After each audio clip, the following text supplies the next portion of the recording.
কথার একটি ভিডিওতে আপনাদের সবাইকে স্বাগত। আশা রাখি আপনারা প্রত্যেককে খুব ভালো আছেন। আজকে আপনাদের সামনে চালতার আচার তৈরির একটি রেসিপি দেখাবো। দারুণ সুন্দর হয় আচারটি খেতে। এই রেসিপিটি আমার শাশুড়ি মায়ের তৈরি। জানেন তো, বিয়ের আগে আমি কখনো বাড়ির তৈরি চালতার আচার খাইনি। ওই খেয়েছি স্কুলে বিক্রি হতো সেই আচার, কিন্তু স্কুলে সেই আচারের থেকে মায়ের তৈরি এই আচারের স্বাদ কয়েক গুণ বেশি। আপনারা একবার বাড়িতে তৈরি করে দেখবেন, যদি বিশ্বাস না হয়। খুব ভালো হয় খেতে আচারটি। আর এই যে এখানে আমার কর্তা চালতাগুলো কেটে দিচ্ছে। চালতার যে মাঝের অংশটা ওইটা ফেলে দেবে।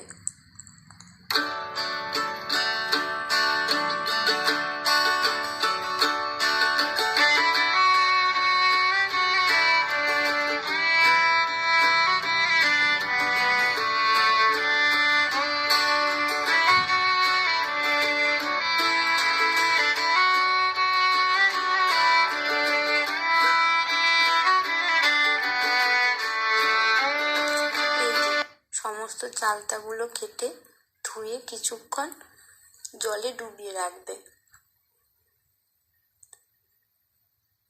এইবার সমস্ত চালতাগুলো ভাপিয়ে নেবে একটু।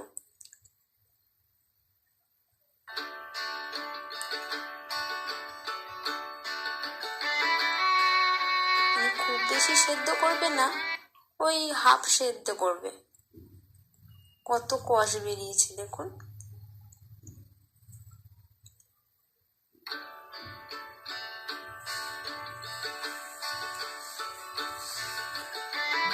আর এই যে আমাদের চালতাগুলো ভাপানো হয়ে গেছে। ভাপানো চালতাগুলো মা ছেঁচে নিচ্ছে।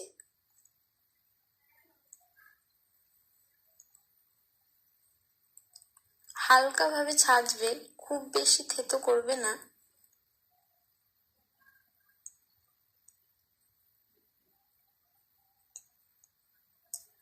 আর চালতার আচার তৈরির জন্য এখানে নিয়েছে গোটা মৌরি, গোটা ধনে, গোটা গোলমরিচ।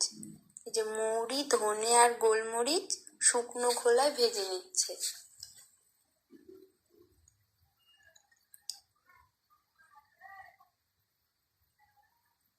এগুলো ড্রাই রোস্ট করে গুঁড়ো করে নেবে।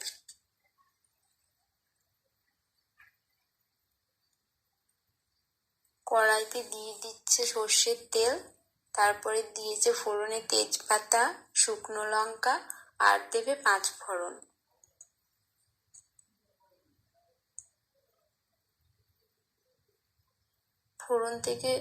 ফোড়নটা একটু ভাজা ভাজা করে নেবে।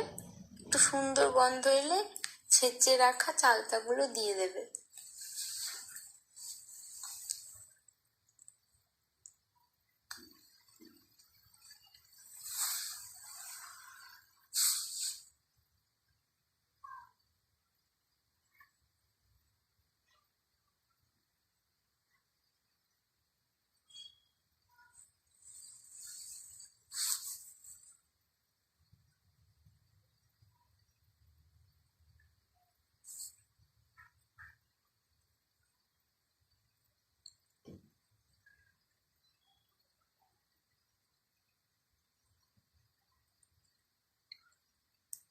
এবার দিয়ে দিচ্ছে লবণ আর দেবে অল্প একটু হলুদ গুঁড়ো।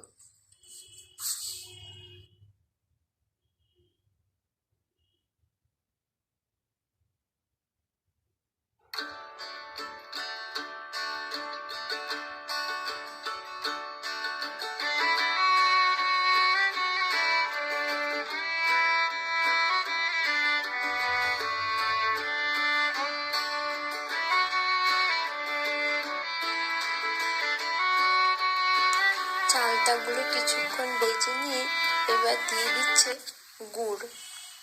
গুড় আর দেবে চিনি। আমাদের এখানে 3টে চালতার জন্যে গুড় নিয়েছে মোটামুটি ওই 600 থেকে 700 গ্রাম, আর চিনি নিয়েছে 200 গ্রাম মতো।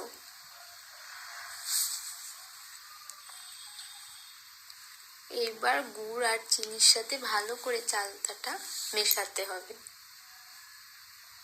আর নাড়তে হবে ভালো করে।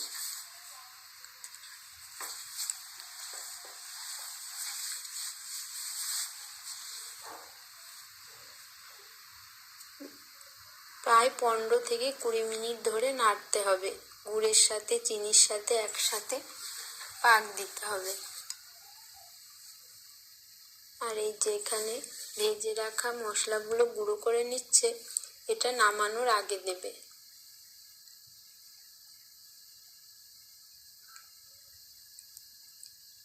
চালতার সাথে গুড়গুলো ভালো করে মিশে গেছে, এবার গুঁড়ো মশলা দিয়ে নামিয়ে নেবে।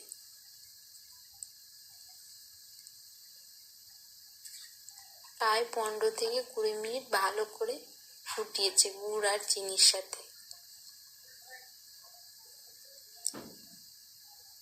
এই যে গুঁড়ো মশলা দিয়ে দিয়েছে, এবার ভালো করে নাড়তে নাড়তে ব্যাস রেডি চালতার আচার। খুব সুন্দর হয় খেতে। আপনারা একবার অবশ্যই তৈরি করে দেখবেন বাড়িতে, খুব ভালো লাগবে আপনাদেরও। আজকের ভিডিওটি এখানেই শেষ করছি।